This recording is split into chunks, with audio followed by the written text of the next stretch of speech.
You're watching The Experience, Comic Culture and Sales, streaming live daily to Facebook, YouTube, Twitch, and Twitter.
Hello and welcome to the Black Comics universe, exclusively here on The Experience. Please, I'm your host, Imani Lateef, of course. Please help us out by hitting share and giving us a like and follow. Then make sure to tune in for our original programming 7 days a week. Black Comics Universe streams live every Tuesday at 6 p.m. Eastern on all DSPs. That's Facebook, Twitter, YouTube, and Twitch. And as always, stay tuned for Miss Jen's Minute to Skim It coming up next. Tonight I have a special guest, but before I get into it, I wanted to share a few comics with you guys. As always on the show, I like to share my current comic book collecting experience, and the book that I chosen as my Black Comics, my key of the week is Black #1. It's been optioned with Warner Brothers. And what's been interesting about the way they published this book is through Black Mask, but they do some of the oddest things when it comes to distribution of this book. They have a current series that just wrapped up called White. If you're not hip to the book, basically it imagines a world. Just imagine a world where there are mutants like in the X-Men, but all those mutants were Black folks, right? But the way to distribute it, so that's the short story on the distribution of this book is there's very small print runs, and finding the first print of this book among others it's very hard. And this is starting at raw. It's going to be starting at about $50 some, if not more. I would imagine it's probably closer to 100 now. I think I've seen copies for 100, 150. So I have a variant that's at least 150, Harriet Tubman variant, right? Shout out to Dave Crownson. So yeah, that's my book of the week. And what I've been starting to do lately is I've been putting together a list of basically what I call list of I've been searching for books by certain artists, not just authors, but for instance, I've been looking for the work of Keith Pollard, African-American comic book illustrator that worked primarily with Marvel Comics. If you have been looking for the first appearance of Black Cat, he illustrated that book. He might have been the co-creator, I'm not sure. But I recently had a really cool mail call where I got this is Spider-Man issue 186. Detroit's, yes, that's right. Detroit's own Keith Pollard. This is when he started his Spider-Man run. Issue 206, I believe. Was it? No, 186. Issue 186. Amazing artwork there. He's also did some work on Fantastic Four. This is Fantastic Four, issue 193. He illustrated. What I find out online is that they'll say he does the breakdown, so to speak. So that means he did the pencils, and then someone came behind him, did the inks. This is a really interesting story Fantastic Four 311. He was an illustrator on that. Everybody was hip to the Vigilante that came out in the Peacemaker show. His solo book. Keith Pollard is the artist of Vigilante. So, like, for instance, when this became a key, when the show came out, I didn't really get this book because of the character. I really actually got this book because of Keith Pollard. I just bought a Keith Pollard Avengers page. Really? We had it on Nick's art show one week. Oh, wow. Okay. A few weeks back. And I'm like, oh, that's a Detroit guy. I got to buy that. Yep. One of my goals is, and we've talked before, I'm tight with Arvell Jones and those guys. Arvell Jones, yep. Is to try to pick up as much of the original art from the Detroit guys as I can and get it back to this area, right? To Toledo, Detroit, this kind of area. For our listeners, when you say the Detroit guys, we're talking about Keith Pollard, we're talking about Arvell Jones, Bill Mesner-Loebs. Okay, yeah. Rich Buckler. Not Gil Kane, Al Milgram, some of those guys who are Detroit, guys. And by Detroit, I mean they were from as far south as Monroe, Michigan, and as far north as like Flint. But they're all from this kind of area. And I've heard like Arvell, tell the story of how they will pile up in a car, make the trek to New York to show their pages to Marvel editors and comic book editors in New York City. Oh yeah, things like that. Remind me, we gotta get Arvell on this show, man. We definitely gotta get Arvell on the show. It's all about the history of comics, and he's definitely a huge part of that. And then also he illustrator was on issue 4 of X-Men versus the Avengers, the first X-Men versus Avengers series. So yeah, I have a little. If you go on Wikipedia and search Keith Pollard, they'll give you extensive bibliography of Keith Pollard, and it is extensive. It is deep. And so I've just been pulling out some key books here and there. But yeah, definitely one of the biggest ones is, I believe, was it 188? Whichever one is the first appearance of Black Cat. He's an illustrator on that.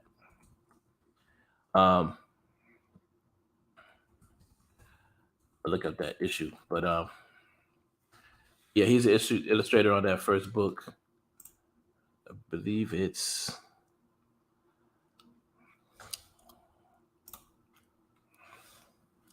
but yeah, so that's my book of the week, Black. I have a special guest tonight, my man Danny Quick, another key book, as they say.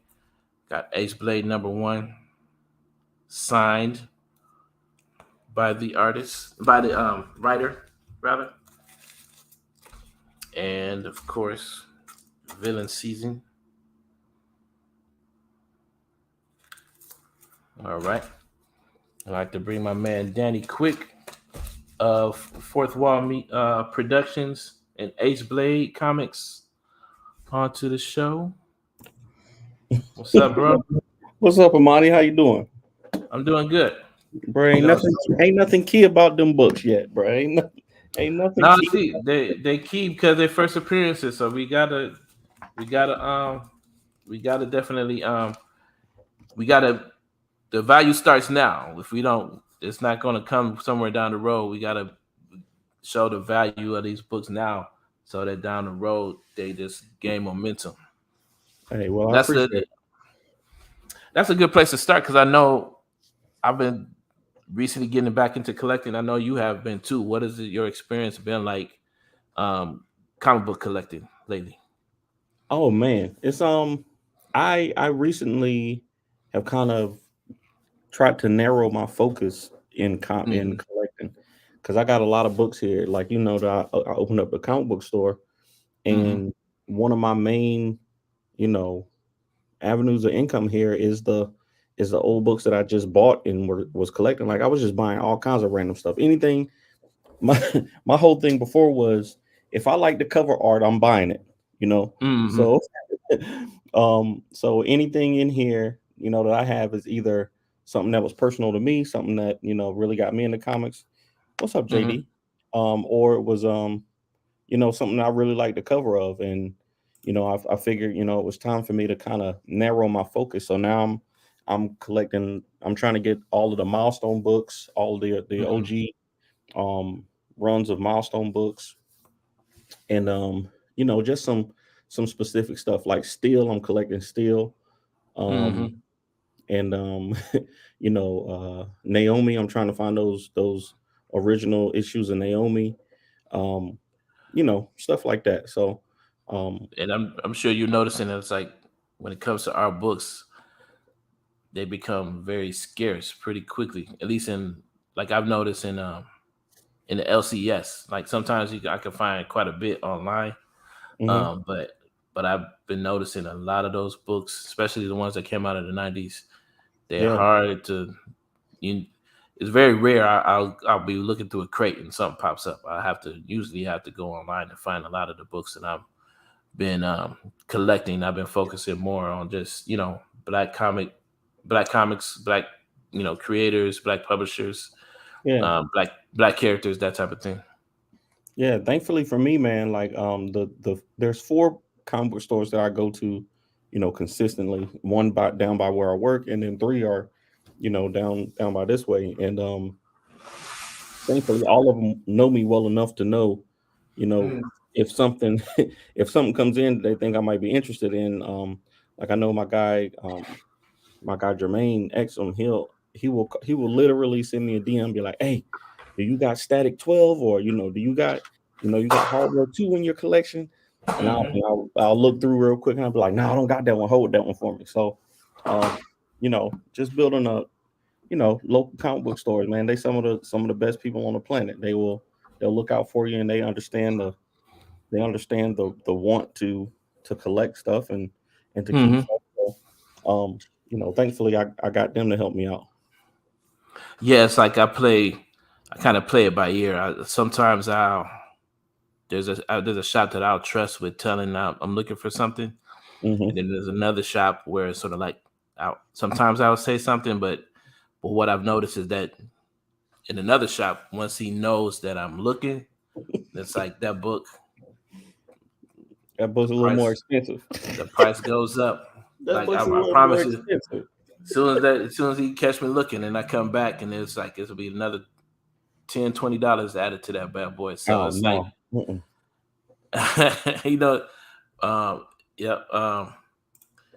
Kyle knows exactly who I'm talking about. Yeah. Jim is like but when I'm looking for something in town, like some really hard to find books, 9 times out of 10, he got them. But typically I know it's going to cost me if I go over there. So yeah, but shout out to them. But it's interesting. You mentioned that you opened up a comic book shop. I want you got to walk me through your thought process there. I know we came off the heels of this huge con debate, and I said, okay, well, what's he gonna do next? And then he said, oh, he was open up a comic book shop. So I wanted to know. It's like, wow. It's like what was your whole thought process behind this? Do you consider it a pivot or no?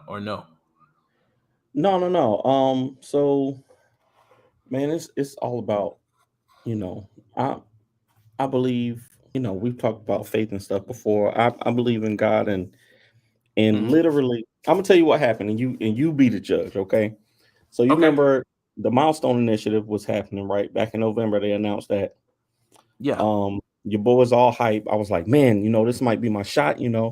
I submitted within like 5 days. I was like, I'm gonna show them I can hit deadlines. I'll put in a dope story. I put my my personal spin on, made it emotional, action, all of that. And, we all waited until December or whatever. But because I work for the federal government, I was like, all right, if I do get in, I want to have this time off. I want to have this week. It was the week February 14th to 20 something. And I was like, let me go ahead and reserve this time off just in case I get accepted and I can go to California. There won't be no big deal. Oh, wow. Yeah. So I took the week off, this is back in November. I took the week off for February, and I was like, okay, cool. So we didn't hear nothing back until almost February, right? They finally put out, the messages, that nobody got it, out of the 200 and something people, of course they were only taking 10 people. And and I wasn't one of them. So I was all heartbroken and hurt. I was all puppy dogged and sad. I was like, man, I thought this was gonna be it for me, man. I thought it was gonna be working for my you going to Hollywood? Nope. I thought I was going to Hollywood. And it didn't work out. But the next week, so my wife is a hairstylist. She owns a hair salon right here in Burlington. And the people who are in this space, they left, they broke their lease and they left, a little early. Wow. So the owner, told, she was just having a conversation with the owner of the spot. And he was like, hey, I know you were talking about expanding into that spot. If you want it, I'll give it to you for half price. So basically we got this spot for half price for 6 months, for half price of what it would have been. And the week that I had, took off of work, I had the opportunity to get in that week to come in here and build stuff and put stuff in place and then be ready for now, so I was like, bro, I asked God for this. I prayed about it. And if the opportunity is literally right here. So, why not take the chance? I'd be a fool not to do what I asked God to do for me. So, I was just like, let's do it. Let's figure it out. So we came in, we brought all our comics, we got our t-shirts, we got all our stuff, but we also got, I got stuff signed by Stan Lee in here. Like I got action figures and stuff that I collected and, a friend of mine collected and all kinds of stuff in here to sell. And we make smoothies. We got coffee here for people to buy. And we got, TVs up for people to hang out and chill and watch basketball and stuff. So it's not really a retail space. It's not really like a comic book retail space. Like that's not what I want to do. I don't want to have the weekly, Marvel and DC stuff that's out. Cause there's comic book stores around here for that. But this is really just like a hangout spot. We'll do some paint and sips here. We'll do some, baby showers and all kinds of stuff. So, but it's focused around our comics. So, that's the thing, man. That's what we're gonna do. That's what's up, man. I like the drive, and I like the idea that stepping out on faith on that, because it is a risk. But I think that's sort of like, I think that's the next step that a lot of creatives might be afraid to take. You know what I mean? I've been thinking about that a lot, because it's like I see a lot of Kickstarters, right? And I love the platform. Don't get me wrong. I love supporting, indies, through Kickstarter. But I'm starting to feel like I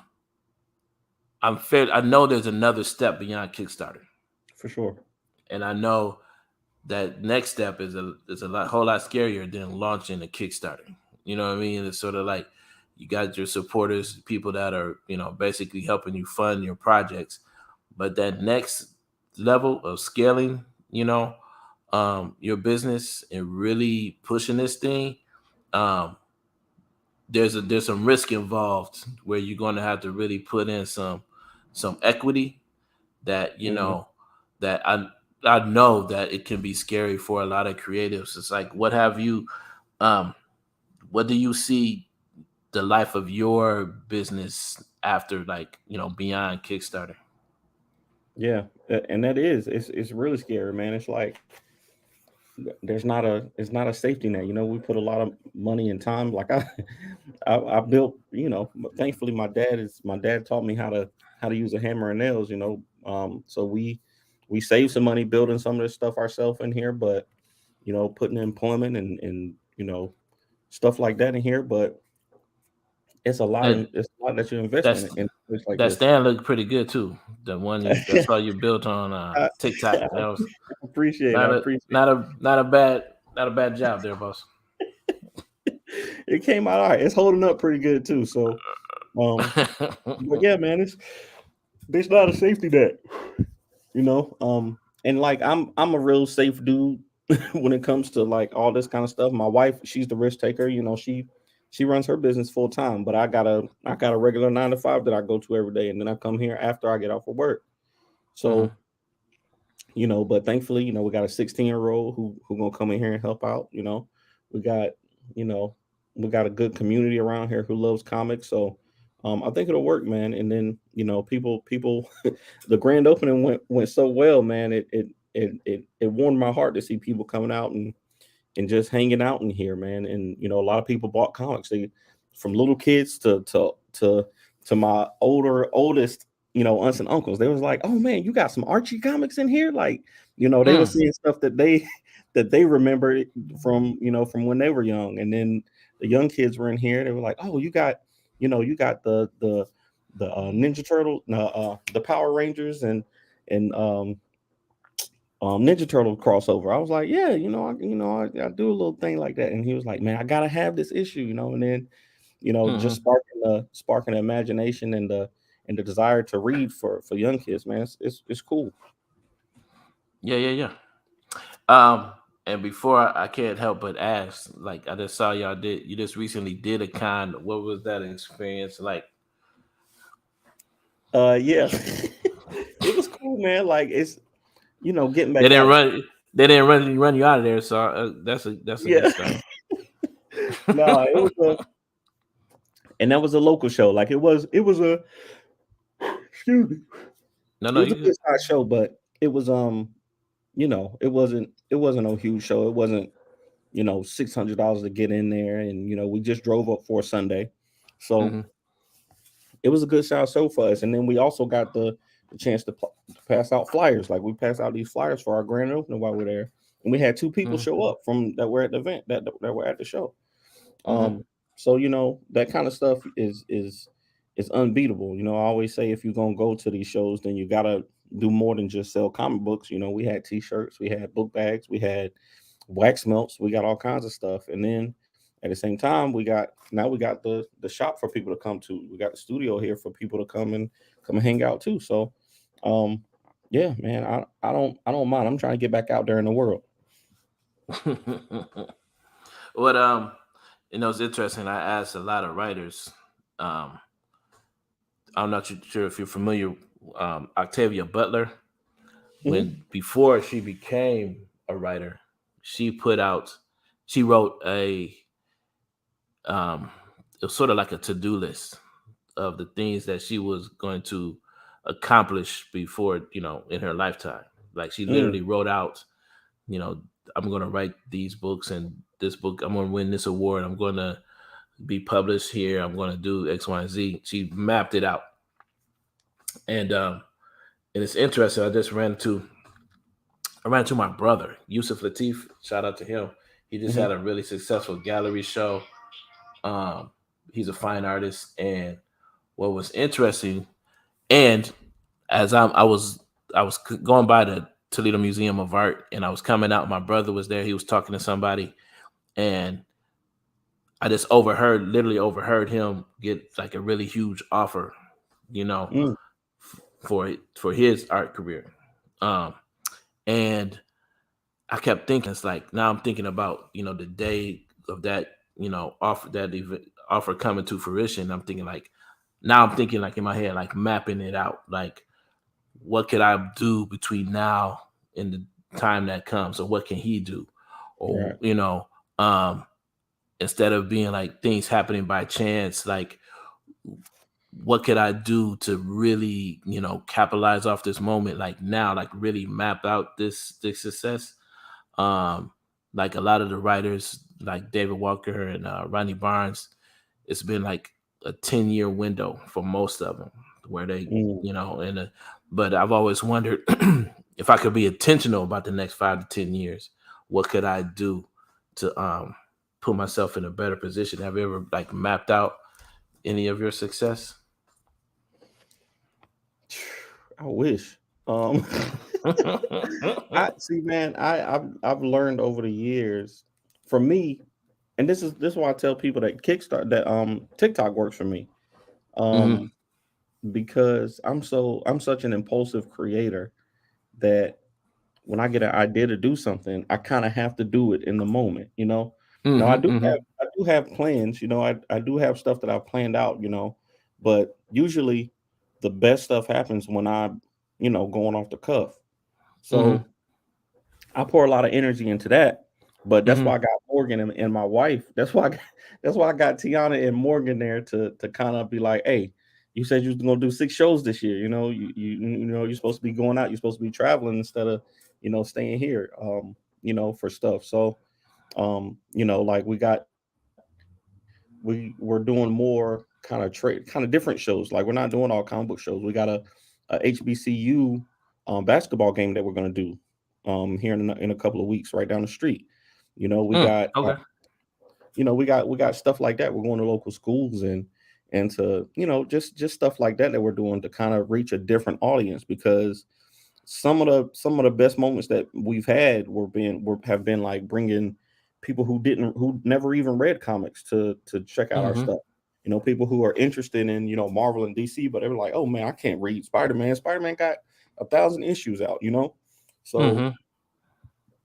those have been some of our favorite moments. So why not shoot for those crowds?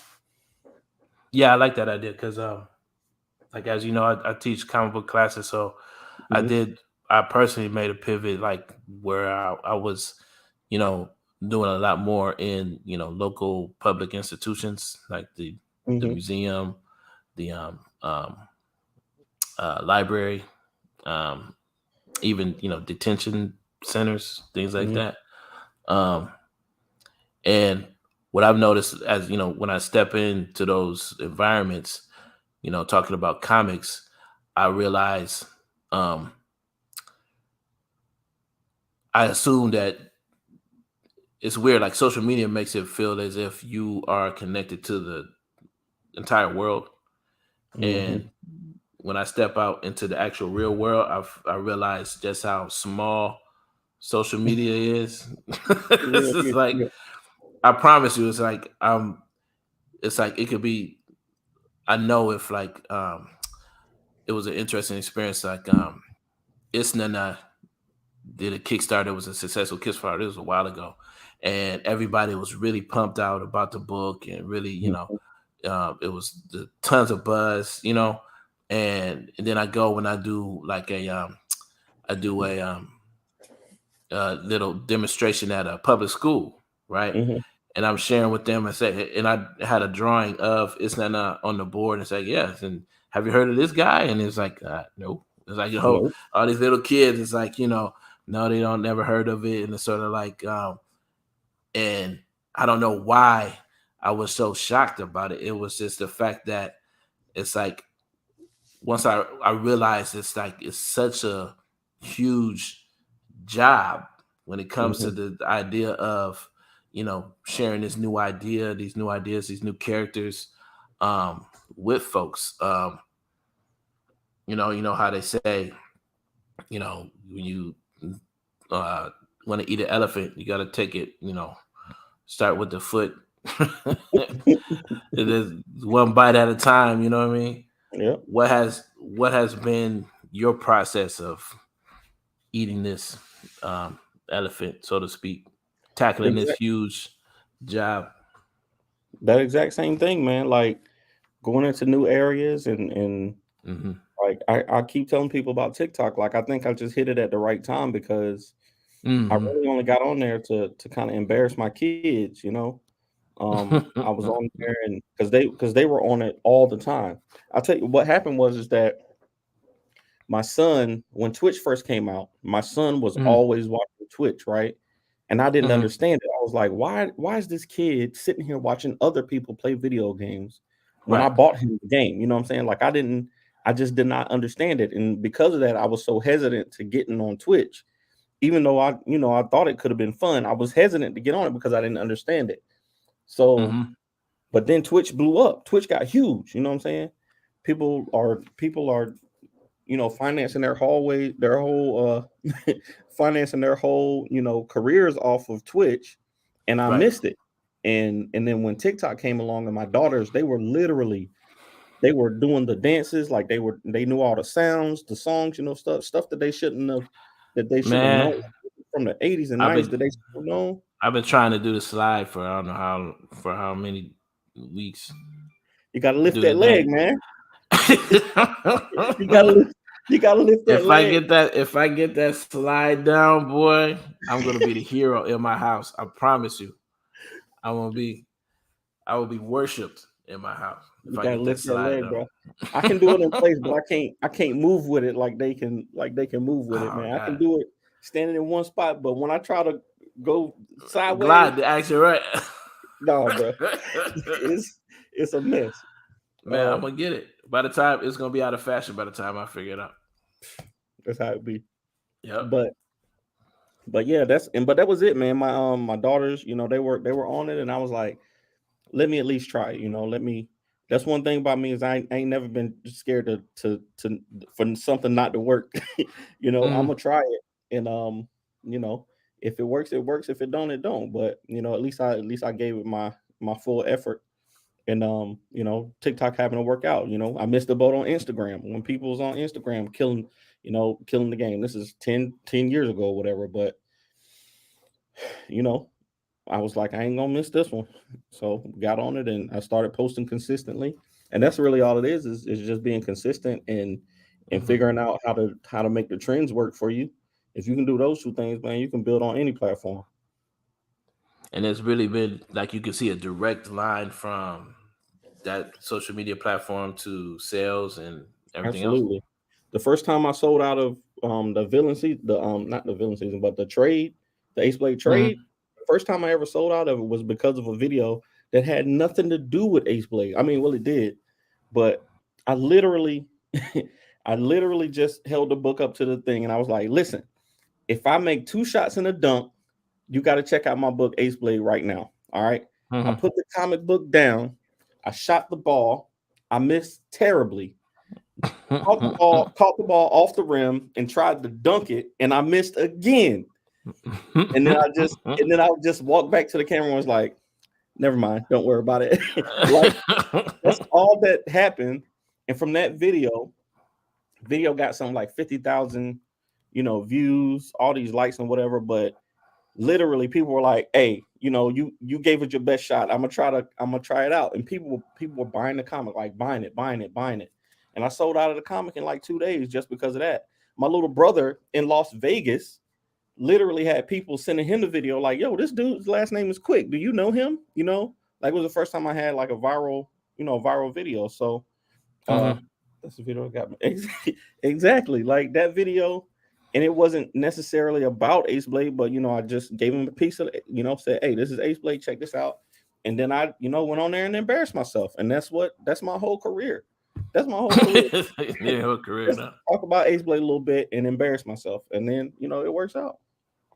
How do you balance? Because me and Cal were just talking about that. Because I get frustrated with social media because I know I need to use it, but I don't like to invest so much time. I get to a point where sometimes I feel like the time I'm investing in the social media platform, I should be investing in whatever product I'm trying to make. How have you been able to balance that? How have you balanced TikTok and writing a comic and for me, marketing that comic and things like that? Man, for me, it's really just doing. What's the saying, man? If you're doing something you love, you'll never work a day in your life, or something like that, right?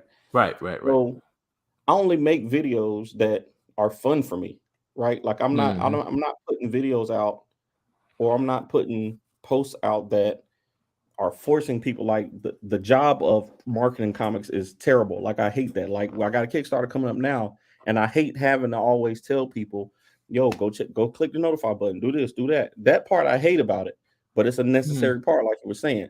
So 9 times out of 10, the videos that I'm doing are just stuff that's fun to me, stuff that I enjoy doing, and I try to figure out how to put Ace Blade in it. And then it doesn't seem like an arduous task when you're doing something that you're having fun with, and then you can just let it go. Like you make it, you put it out there, and then let the universe do what they want to do with it. So For me, that's really it. Just not taking it too seriously, but at the same time, trying to find a way to weave Ace Blade in and out of stuff. I got an interesting question for you. Did I hear you correctly not too long ago? Does your wife does natural hair? Yeah, my wife does too. Yeah. She has a salon. She does natural hair as well. Yep. And when I first started, I found that there was a very interesting correlation between the natural hair movement that I was paying attention to through my wife, because she did conventions and stuff like that too. She has a salon, but she was doing conventions. We were very successful at the events here in Ohio. But I noticed a very interesting correlation between, I was paying close attention to to Black women. They were shifting their money, into the hands of other Black women, natural hair care products, natural hair. They were getting away from these chemicals and, doing all this, taking this natural hair journey, so to speak. And I noticed for me, it seems like parallel to that time, I started to see a lot more Black comics, Black indie comics come about. And I also saw, I don't think it's a coincidence that, all these movies and stuff like that, the Black superheroes and things like that on television, and all those, they were carried by a lot of Black women, and that were tied to the natural hair movement too. And I was just curious to know if you notice any of the same correlations. I've been on that for a while. Yeah, for sure. I know. To me, like, Black women are the driving force in any positive movement, right? And the hair salon is still the place where they go to talk and meet. I hear and learn so much stuff that I probably ain't supposed to hear and learn. Just being in the salon, just running, because I run errands for Tiana all the time. Whenever she needs towels, I go get towels. If she needs some, ISO-Pro or whatever it is that she needs, lunch, lunch and lunch runs, whatever. So it was funny. I saw you taking out the garbage the other day. I do that for my wife too. I was exactly. She already left. She just dropped the garbage off right here with me. Like, right there. You couldn't see it, but no. But no. But yeah, man, I've definitely seen that. And then she's a big driver of people to our business. Her shop is one of the places that I keep Ace Blade book stock, because when she get little kids in there, or teenagers, she always trying to put them on the Ace Blade. So, and that word of mouth is still the best marketing that you can ever do. No, for sure. And then, so yeah, tell me about this new series that you got coming up. Yeah, man. Ace Blade Cream, Cash Rules Everything Around Me. We're doing 5 issues in the series. Your boy Brian J. Lambert is editing. JC Grande is doing the art, and then Veronica Smith is going to be coloring. Of course, I'm going to be lettering and writing. But it's all about capitalism and how destructive it can be to a community. When you introduce money into a situation, there's always an incentive to do the wrong thing. If I can, and we've seen it in movies like The Departed. The police system can be corrupted. The judicial system can be corrupted. The housing market can be corrupted. All kinds of things can be corrupted when you introduce money into it. And since Ace Blade doesn't have any superpowers, that's the thing that he's really. That's the really thing that he's. That's the really. What's he talking about? What's Morgan talking about? Oh no, bro! Pray for Morgan. But it's and that's what it's all about. We'll be discussing. Each one will have a theme to it. So we'll have the prison system, the judicial system, the police. I should have brought my notes, but it's 5 things, and then the last book will be people, right? So money can corrupt people also. So Yes, I did. Yes, we did solve the problem with the with the graphic. It was What and that's problem? why I stopped putting my art online, bro. Because like people will tear your stuff apart, bro. If you put your soul out there online and be like, "Hey, man, I put my heart into this art, and I can't, I need some advice on it." But people will definitely tell you that your stuff sucks, and you need to throw it away. But we fixed it. I put up Jay's art. Uh, Oh, we talked about it for a second. You We talk talked about it about barely a second. just a second. We talked about it. But you know what was so funny? When I said I was like when I said I wanted to interview, it occurred to me. I said I had him on like twice, but it feels like I haven't really talked to Danny. It's like we've like argued. I think I've argued with you several times about all kinds of nonsense, but it's like Yeah, this is the first time we actually had a real conversation. more. You know what? Bro. See now we're about to talk about it. Exactly, bro. Like now I I want want to to talk talk about now I want to talk about it. it. Terrible. No, man. But like I said, man, it's all it's all love, man. Like Ace Blade, we got these. I'm trying to do the grassroots things where passing out flyers like we used to do back in the day, passing out flyers at local businesses. Local, Game Stops, churches, black churches, white churches, Hispanic churches, all of them. Everybody gonna get these these flyers.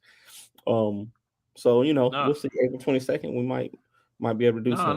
no, stay. We about to get into it now. Why we hate cons?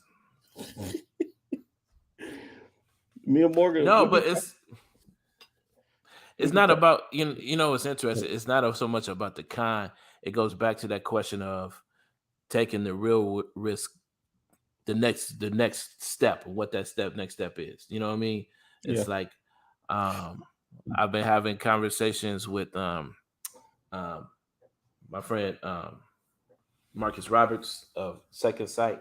Yeah. And the scale, he's an independent publisher too, but the scale that he works at. Shout out to Marcus. He called me the other day. We talked for a little bit, but man, he wants to put people on, man. And cool dude. Yeah. Just know what I know that next level is, being in the direct market and producing at a level of thousands of books a month, as opposed to, a few hundred every, quarter or things like that. That like that next step it's hard, man. How do you do that when you don't got? I mean, like, how do you get to that point when nobody at our level, I don't think, can afford to put out 12 books a year? You know what I'm saying? Like, I can't put out 24 books a year to get to the consistency that it would take to build a fan base to that 1,000 book mark. You know what I'm saying? Like, how do you do that unless you Keanu Reeves or somebody, when you can get that first big push and then put books out monthly after that? How do we get to that point? I think it goes back to, it's just like TikTok, being consistent, number one. There's a couple of avenues that I've seen. I think people, it's not that I don't think people are not using the webcomic platform. I just don't think they get it or have figured it out. But that's pretty much, as far as independently, that's probably one of the best routes. Like putting out a digital product on such a consistent basis where you're producing on a weekly or monthly basis, and then that material adds up to a trade or a comic and things of that nature. I've seen people build their audience on Patreon, where they're again showing up on a weekly basis with content. I know it might be harder with, like, in your position, like, you're not necessarily the artist, right? The most of the people that I've seen use this formula are typically the artists. So they're like, they're publishing a page a week or a page every few, a couple weeks, and or using like webtoons and platforms like that. And then that material eventually becomes actual product, right? But then again, then there's the idea of it's that risk assessment. If you really have a hot book, like there's some books that, when I talk to Marcus, for instance, it's like he knows there's some books out there that if he were able to put it in his pipeline, right, he knows there would go. He knows that 2,000 a month, 2,000 every 2 months, no problem. And it, out of Black indies, like he's seen those books, he knows who those people are, and it's a matter of them being willing to take the risk to, it's not cheap, it's not easy, but somewhere in there, it's sort of like that's where the risk comes into play, and also I think people should consider pitching their book to publishers, right? You could leveraging your equity in your character, in order to, and then you put that in the hands of a publisher that gives you the audience, right? And you might not make as much on that book as you would normally make, but in exchange, you should ideally be in front of more eyes, right? Should be, yeah. That's like the, if I had that's the thing though. Like even with somebody like Black Sands, like people, what's going on, Kenji? It's good to see you. People on TikTok. My man Kenji, what to go on? Kenji got a variant cover for Ace Blade 6. I don't know if you've seen it. People, I need to have Kenji on, man, because Kenji, people don't know, Kenji is like, he's new school and old school all at the same time, man. He got one foot in the 90s. Kenji got some opinions. Kenji got some opinions. And yeah. But we should have had Kenji on to go at Morgan. That would have been cool. No cameras. No cameras. All right, that's all right. Get audio. But yeah, even like with the Black Sands or North Caesar, man, they got platforms that they built, but you still gotta have something to drive people to it. You know what I'm saying? You still gotta have a platform. You gotta have your Instagram core audience that's going there because you just gotta have it, man. So it's like a vicious cycle, man. Like if you get one thing, you need the other part for to get to the next level, and then you need infrastructure. If you don't got infrastructure, you can only do but so much, and then it's ridiculous. So that's why I say I just do what I can do and let God take care of the rest, bro. I like this. I was talking to someone who said pitch to publishers even if you don't intend to let them publish it, because you can't buy that kind of feedback. I would agree, because the idea is that they can at least, they know what would sell, right? And if nothing else, they can tell you whether or not your book is ready for the direct market. And as I used to be an advocate for not entering the direct market or anything like it, but the more and more I look at the numbers when it comes to independence, some semblance of entering I feel like now some semblance of entering the direct market is necessary, just to get the eyes. Like you can always bring them back to an independent book or a Kickstarter or something like that. But even if you just have one book out in the direct market, just so the people recognize the name, your work and things like that. Yeah, I agree with you. I think that it at least, enhances the story. Like, even though I didn't get into the milestone, even though we didn't get into the milestone thing, it was still cool, a cool part of the story. You know what I'm saying? I was telling people on TikTok that I was submitting, and I told them that I didn't get in, and people, were still supporting through that whole thing. So, if I pitch to Marvel and I get shut down, I'm chronicling that too, So, it can all help. It all helps as long as you just, like we said, be consistent and keep going and doing the things that you think will work for you, man. Yep, McKenzie said that's a great idea, pitching to a publisher. Hurts it. Even the experience of the rejection, if that happens, that's good too.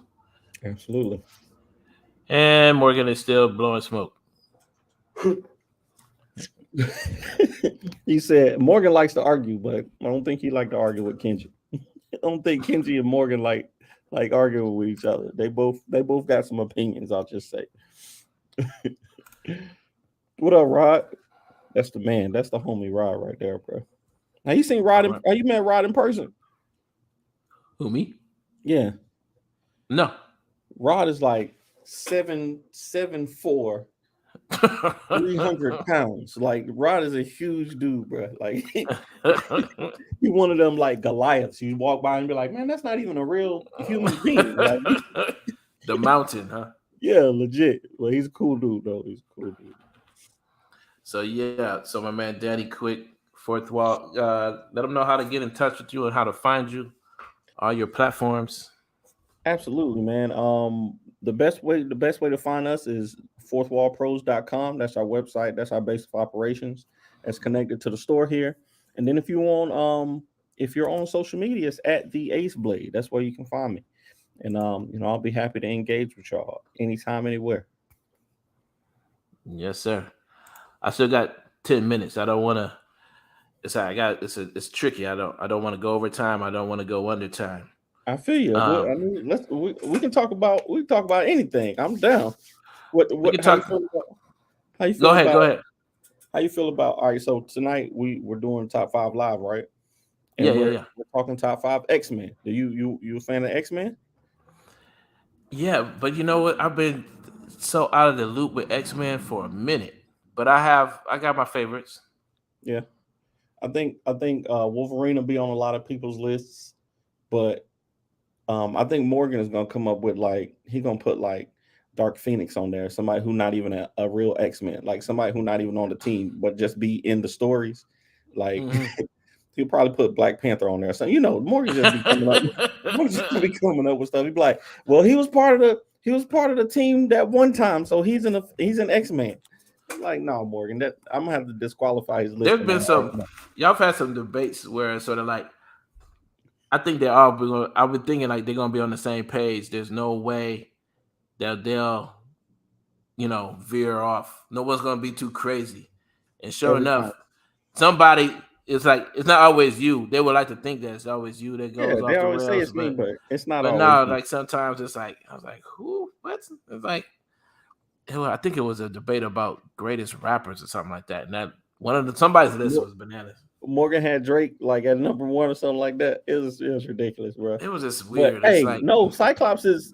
See, the one thing about Cyclops is he got a really bad rap through the 90s. Like when X-Men was the most popular, Cyclops was, he was a punk during that whole thing because they were propping up Wolverine.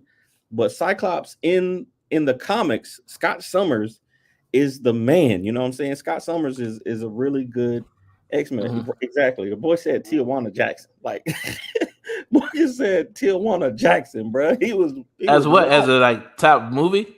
He said that was one of the best. He said I think it was the top 5 comedy show. Top 5 comedy movies, and he had Tijuana Jackson of all time.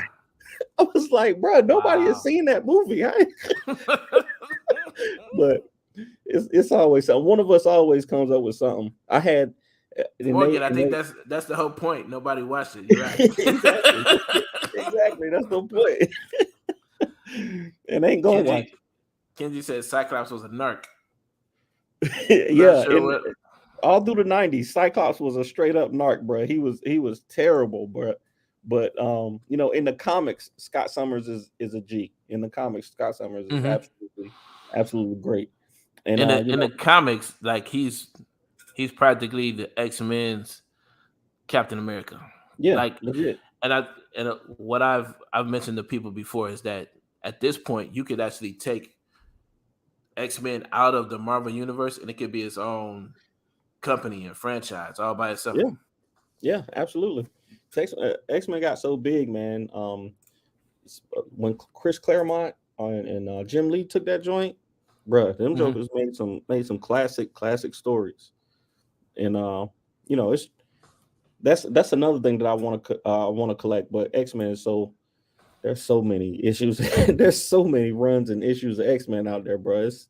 It's impossible. Like I would have to like really nail down to specific runs and quadrants of books because it's impossible.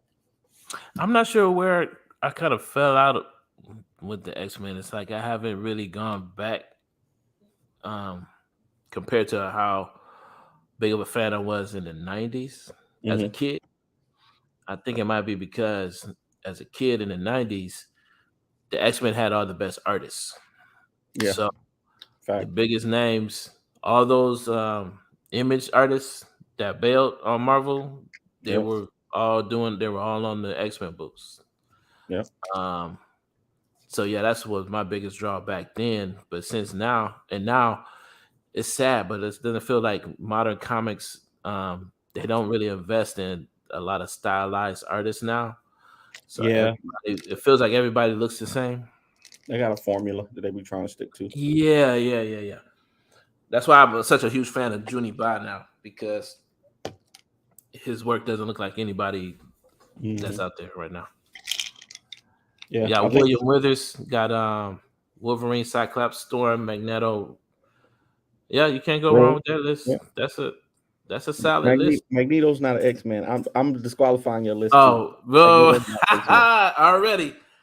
I'm disqualifying your list too. Well, no, is it X-Men now? He's not considered X-Men now. He has taken over a couple of times. He's been an X-Men at times. But if anybody puts like Magneto or like Cable, like people like that, I'm disqualifying you. Like they're not known. They're not known as part of the team. Like they're not even team players. Morgan's getting this argument started. He was I see Morgan gonna have Magneto on his list. I already know. And I'm gonna have to disqualify him.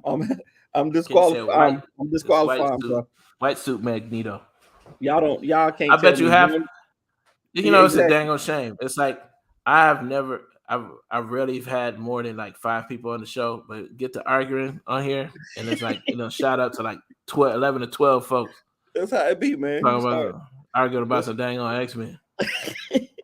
We just start arguments and just go with it, bro. Nah, bro. If you got Magneto on your list, I'm disqualifying you, bro. That's all I'm saying. That's a dang on shame. I love Magneto. Magneto's one of my all-time favorite villains. He was in my top 5 villains list, but he does not represent Charles Xavier's X-Men. Magneto had his own. He had his own thoughts and motives to when he was messing around with the X-Men and the Brotherhood. So stop it, Kent. No, bro. See, they already started. Right. We got a whole hour before the show starting. They already started. Man, I can already tell this is gonna be. I don't know if I'll even tune in. I can't take the anxiety sometimes. We just be having fun, bro. We just be having fun. Yeah, at least we got Morgan and Kenzie to agree on something. That's good. That's good. Yeah, see, this is where we're here. This is about healing. This is about healing. Yes. So yeah, you can check me out again on all DSPs. That's Facebook, Twitter, Facebook, Twitter, Instagram. Check out blackcomicsuniverse.com. Check out my man H-Blade on all platforms. And we are out. Peace to Morgan Iverson.